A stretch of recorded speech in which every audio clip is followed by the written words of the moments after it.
Dinadala kami sa harap ng trono ng Diyos dahil sa biyaya at awa ng Diyos.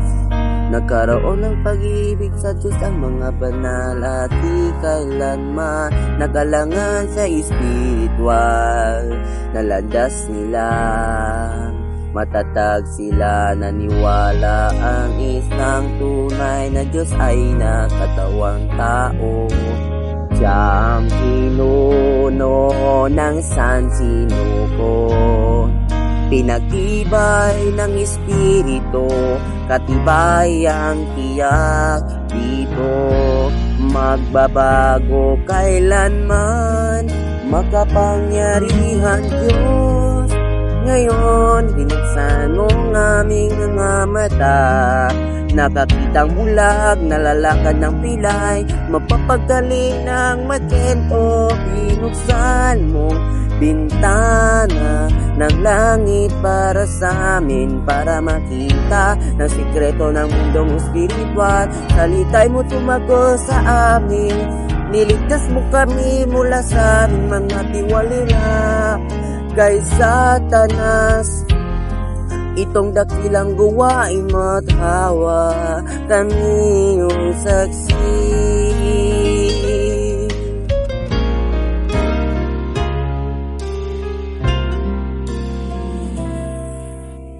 Ika'y mataga na natiling mapagpakumbaba, tagos tahalikan.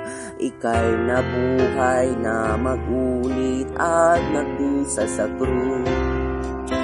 Dinanas mong kagalakad, hati ng buhay ng tao, matinding paghihirap at pag-usik. Dinanas mong pagsakit ng mundo ng tao, pinagdigdan ng kapanahunan, nagkatawang taong Diyos ay Diyos mismo. Niligtas mo kami mula sa dumi para sa kalooban ng Diyos. Inalayan kami sa iyong kanang kamay, biyayang malayang dinibigay. Sikap mong hubugin ang buhay mo sa amin, at dugo, luwas pawis mo'y nasa mga banal. Produkto kami ng iyong walang hanggang pagsisikap, kami ang halagang binabayaran mo. Makapangyarihan Diyos dahil sa iyong awa't pag-ibig, makamatuwid pagmahal ni ka, kabanal at pagpapakumbaba. Lahat yuyuko sa harap mo't sasamba, sa iyo magpakailanman.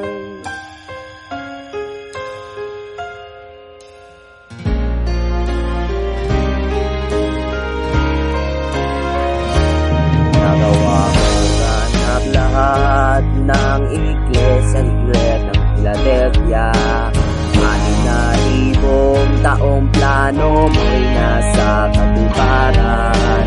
Mga banal ay magpapakumbabang, sumusunod sa harap mo na ugnay sa Espiritu, sa bawat isa sa pag-ibig.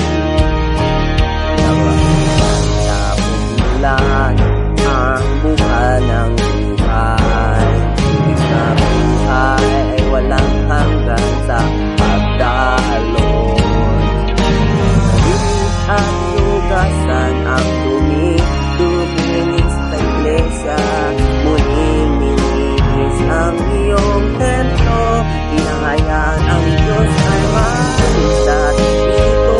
Lumalakad kasama siya, may kalayaan, lumibirado, Espiritu malilipat. Itong resulta ng pagkahari ng makapangyarihan Diyos. Makakapulong at kayo sa Diyos, maglingkod na kapakatuma, magiging kakutupan sa kalooban niya. Magdaling maging banal ng kahayan,